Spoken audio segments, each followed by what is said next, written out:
യൂദായുടെ ലേഖനം ഒരു പഠനം. Part number 3. യൂദായുടെ ലേഖനം 1-ാം വാക്യത്തിൽ ക്രിസ്തീയ ജീവിതത്തിനായുള്ള ചില വിളികളെക്കുറിച്ച് തിരുവെഴുത്തിൽ പരാമർശിക്കുന്നുണ്ട്. ഫിലിപ്പിയ ലേഖനം 3-ാം അധ്യായം 14-ാം വാക്യത്തിൽ പരമവിളിയെക്കുറിച്ച് വെളിപ്പെടുത്തുന്നുണ്ട്. 2 തിമോഥെയോസ് 1-ാം അധ്യായം 9-ാം വാക്യത്തിൽ വിശുദ്ധ വിളിയെക്കുറിച്ച് വെളിപ്പെടുത്തുന്നുണ്ട്. എബ്രായ ലേഖനം 3-ാം അധ്യായം 1-ാം വാക്യത്തിൽ സ്വർഗീയ വിളിയെക്കുറിച്ച് വെളിപ്പെടുത്തുന്നുണ്ട്. 2 തെസ്സലോനിക്കർ 2-ാം അധ്യായം 14-ാം വാക്യത്തിൽ രക്ഷയ്ക്കായുള്ള വിളി എന്ന് കാണുന്നുണ്ട്. 1 കൊരിന്ത്യർ 1-ാം അധ്യായം 26-ാം വാക്യത്തിൽ ദൈവഹിതപ്രകാരമുള്ള വിളി എന്ന് കാണുന്നുണ്ട്. 1 പത്രോസ് 5-ാം അധ്യായം 10-ാം വാക്യത്തിൽ നിത്യ തേജസ്സിനായുള്ള വിളി എന്നും കാണുന്നുണ്ട്. എന്നെയും നിങ്ങളെയും നിത്യ തേജസ്സിനായി വിളിച്ചിരിക്കുന്നു എന്ന് ഓർക്കുമ്പോൾ എത്ര ആനന്ദവും ഉല്ലാസവും നമ്മുടെ ഹൃദയത്തിൽ ഉണ്ടാകേണ്ടതാണ്. ഒരു സാധാരണ പൗരനെ മിലിറ്ററിയിൽ തിരഞ്ഞെടുക്കുന്നതിന് മുമ്പായി അനേക ട്രെയിനിങ്ങുകൾ കൊടുക്കുക എന്നുള്ളത് ഒരു പതിവാണ്. ഇതുപോലെ ക്രിസ്തീയ ജീവിതത്തിൽ ചിലപ്പോൾ നമുക്ക് കർത്താവിന് കൊള്ളാവുന്ന വ്യക്തിയായി തീരുവാൻ ചില ട്രെയിനിങ്ങുകൾ ദൈവം തന്നു എന്ന് വരാം. അതിന് കഷ്ടതകൾ എന്ന പേരിൽ നാം വിളിക്കുന്നു എങ്കിലും ദൈവം നമ്മെ ട്രെയിൻ ചെയ്തുകൊണ്ടിരിക്കുന്നു എന്നുള്ളതാണ് അതിൻ്റെ യഥാർത്ഥ അർത്ഥം. ശാരീരിക ക്ഷമത ഒരു പട്ടാളക്കാരന് ആവശ്യമായിരിക്കുന്നത് പോലെ ചില പരിശോധനകളിലൂടെ ലഭിക്കുന്നതായ ആത്മബലം നമ്മളിൽ ഉണ്ടാകണമെന്ന് ദൈവം ആഗ്രഹിക്കുന്നുണ്ട്. ആത്മീയ പോരാട്ടത്തിൽ ഏർപ്പെട്ടിരിക്കുന്നവരിൽ വർദ്ധിച്ചു വരേണ്ട 3 ഗുണങ്ങളെക്കുറിച്ചാണ് 2-ാം വാക്യത്തിൽ നമുക്ക് കാണാൻ സാധിക്കുന്നത്. കരുണ, സമാധാനം, സ്നേഹം എന്നിങ്ങനെയാകുന്നു അത്. കരുണ എന്ന് പറഞ്ഞാൽ സ്നേഹത്തിൽ നിന്നും ഉരുത്തിരിഞ്ഞ സഹാനുഭൂതിയോടുകൂടിയ വർത്തമാന രീതിയാണ് കരുണ എന്നതുകൊണ്ട് ഉദ്ദേശിക്കുന്നത്. ദൈവം കരുണയിൽ സമ്പന്നനാണ് എന്ന കാര്യം നമുക്കറിയാമല്ലോ. എഫെസ്യ ലേഖനം 2-ാം അധ്യായത്തിന്റെ 4-ാം വാക്യത്തിൽ തന്റെ കരുണ പകർന്നത് പാപിയിലാണ് എന്ന് രേഖപ്പെടുത്തിയിരിക്കുന്നു. തന്റെ ധനം പാപിയുടെ രക്ഷയ്ക്കായി ഉപയോഗിച്ചു എന്നതാണ്. ദൈവകരുണയുടെ പ്രതിഫലനം ഒരു വിശ്വാസിയിൽ ഉണ്ടായിരിക്കണം എന്നുള്ളത് ദൈവം ആഗ്രഹിക്കുന്നതായ കാര്യമാണ്.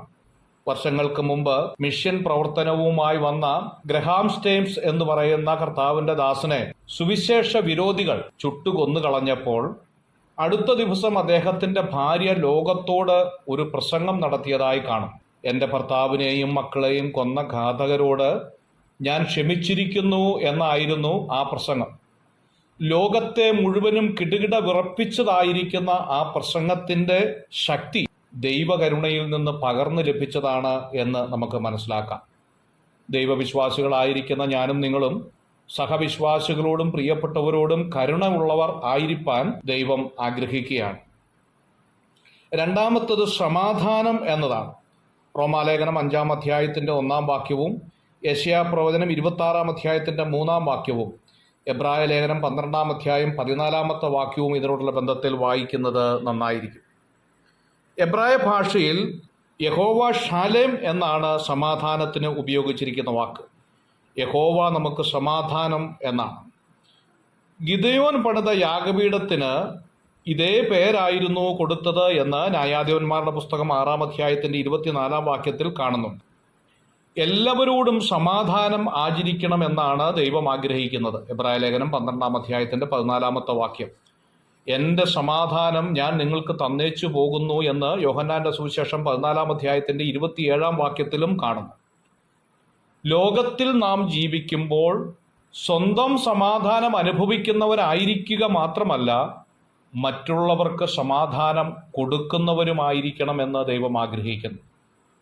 സമാധാനം ഉണ്ടാക്കുക എന്ന് പറഞ്ഞാൽ ദൈവത്തിൻ്റെ കൃപയിൽ ആശ്രയിച്ച് പരിശ്രമത്തിലൂടെ സമാധാനം ഉണ്ടാക്കണം എന്നുള്ള ആശയമാണ് അതിന് നൽകുന്നത്.